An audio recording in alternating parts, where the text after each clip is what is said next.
Hai everyone, kembali lagi bersama gue Ahmad Chandi. Dan di video kali ini gue bakal share nih, ada panggilan interview yang mengatasnamakan perusahaan-perusahaan elit, tapi ternyata semua itu hoax, berujung mengeluarkan uang ratusan ribu bahkan sampai berjuta-juta. Kebetulan salah satu korbannya juga pernah dialami oleh salah satu temen gue, yang dimana dia dapat panggilan interview dari salah satu perusahaan. Dia datang ke daerah Jakarta, dia dipinta uang dengan iming-iming buat bayar seragam dan lain sebagainya lah. Alhasil dia udah ngerasa nyadar gitu bahwa gue ini ditipu kayaknya ini.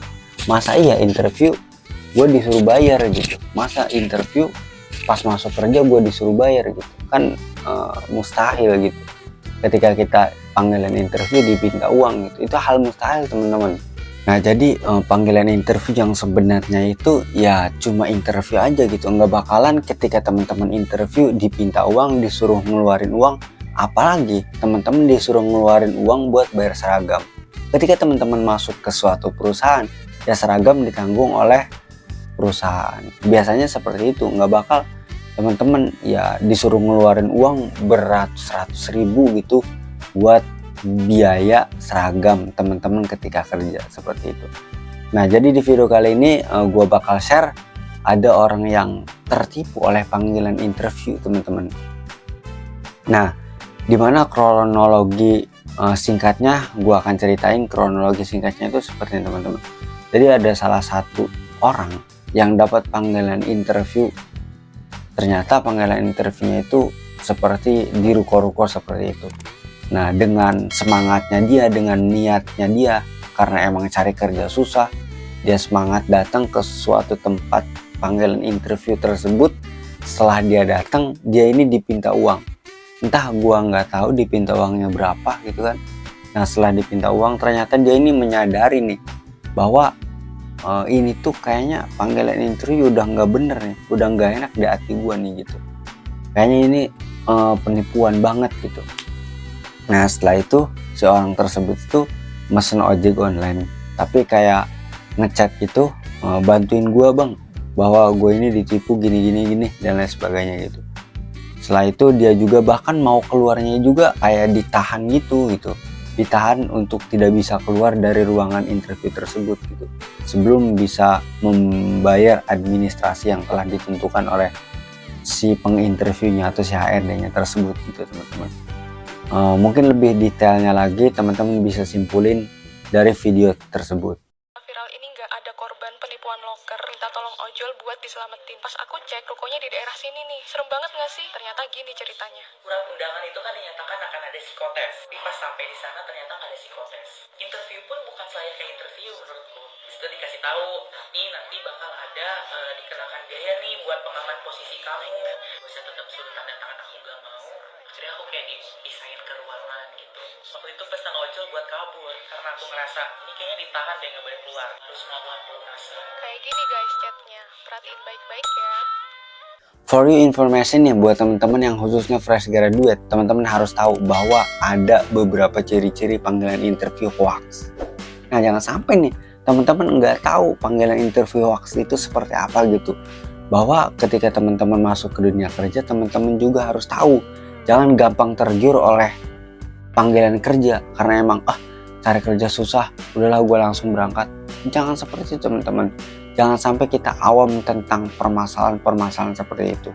Mungkin di beberapa bulan yang lalu tuh gue pernah upload video ciri-ciri panggilan interview hoax. Teman-teman boleh lihat atau teman-teman boleh klik link yang ada di deskripsi video ini. Nah gue akan sebutin ada beberapa, gue sebutin yang masih gue ingat, atau teman-teman boleh lihat videonya aja secara detailnya. Nah jadi ciri-ciri panggilan interview hoax itu salah satu yang terpentingnya adalah ketika teman-teman dipanggil untuk interview, itu tempat interviewnya itu di ruko-ruko seperti itu teman-teman. Kayak ya ruko lah, tau lah teman-teman, seperti ruko-ruko yang buat jualan kosmetik atau jualan baju, atau kayak ruko di Mixu. Nah seperti itu teman-teman kurang lebih. Nah ketika teman-teman nanti dapat panggilan interview atau dapat link Google Maps-nya itu menuju ke salah satu ruko, itu udah pasti teman-teman jangan sampai datang. Itu udah pasti hoax, udah pasti penipuan gitu. Soalnya apalagi kalau pabrik atau PT-PT elit gitu, ketika teman-teman dapat panggilan interview tapi mengarahnya ke suatu ruko, itu udah pasti hoax. Itu yang pertama. Nah yang kedua, teman-teman ketika dapat panggilan itu disuruh bayar administrasi, dan ketika teman-teman disuruh bayar administrasi disuruh via transfer pula teman-teman. Kayak teman-teman disuruh bayar via transfer lewat BCA sekian ribu atau berapapun itu, yang nominalnya walaupun nggak besar pasti itu udah dijamin lah hoax. Jangan nggak percaya, gue udah banyak sekali dapat panggilan interview di perusahaan-perusahaan elit di luaran sana yang mengatasnamakan perusahaan elit, dan alhasil ya semua itu sesuai dengan apa yang gue sebutin gitu. Mulai dari gue dipinta uang, suruh transfer dulu, nanti link psikotesnya bakal dibagi, katanya seperti itu. Mulai dari panggilan interviewnya di ruko-ruko yang gak jelas teman-teman. Alhasil alhamdulillah sih, sebelum gue masuk ke dunia-dunia orang-orang penipuan di sana, gue udah tahu nih bahwa ciri-ciri panggilan interview penipuan itu seperti ini gitu teman-teman. Nah jadi jangan sampailah teman-teman menjadi korban selanjutnya. For your information, buat teman-teman yang mungkin ada pemikiran, bang, kenapa orang yang ada di ruko-ruko tersebut itu nggak dibilangin ya ke pihak berwajib? Kenapa warga sekitar nggak ada yang berani speak up untuk memberitahu kepada pihak-pihak yang berwajib gitu bang, biar ditangkap aja mereka itu, jangan sampai merugikan banyak orang lagi gitu. Nah dari informasi yang pernah gue dapetin dari salah satu akun TikTok, jadi waktu itu gue pernah baca di TikTok itu ada orang yang seperti di video tadi itu kena tipu gitu, datang ke ruko tersebut terus dipintain uang beberapa ratus ribu teman-teman. Nah setelah itu dia keluar dari situ, ditanyalah oleh salah satu warga, kamu habis interview di situ ya? Oh iya bu, katanya.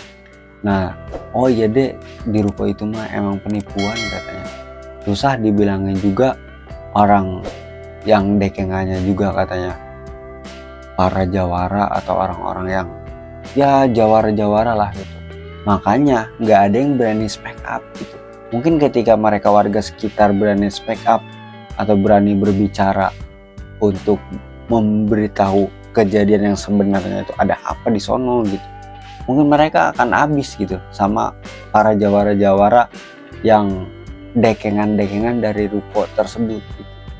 Mungkin kurang lebih seperti itu teman-teman ceritanya. Jadi ya mereka akan terus gitu, sehingga banyaklah korban-korban yang telah mengalami kerugian tersebut. Bahkan ya salah satunya tadi itu temen gue juga pernah gitu datang ke salah satu panggilan interview sehingga dia ngeluarin banyak uang seperti itu teman-teman.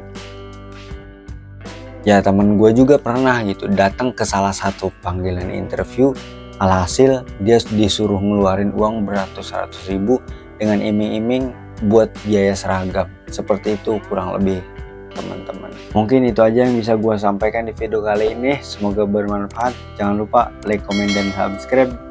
See you next video.